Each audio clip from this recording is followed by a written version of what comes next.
It is a truth universally acknowledged that a single man in possession of a good fortune must be in want of a wife.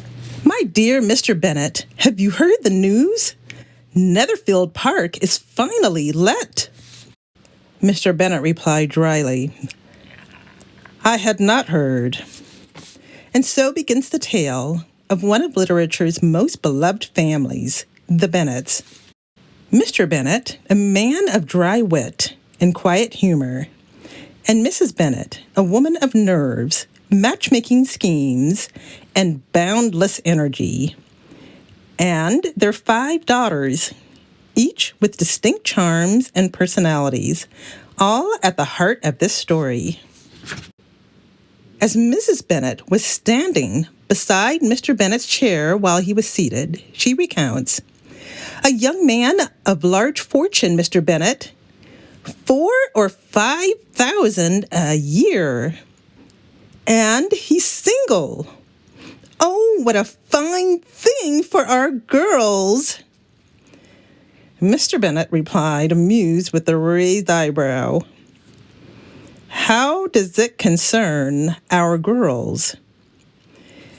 Mrs. Bennet clutches her chest dramatically and replies, why, he might marry one of them, of course. You must visit him immediately. Mr. Bennet replied, chuckling, You flatter me, my dear. Perhaps he'll take a liking to you instead. As Mr. Bennet sat smirking, in just a few short lines, Jane Austen reveals the sharp wit of Mr. Bennet, the aspirations of Mrs. Bennet, and the social pressures of the time. But it is Elizabeth, quick-witted, perceptive, and bold, who will soon take center stage in this story of love, class, and misunderstandings. Meanwhile, a mysterious carriage arrives at the gates of Netherfield Park. So who is this Mr. Bingley? And why does his arrival stir such excitement in the Bennet household?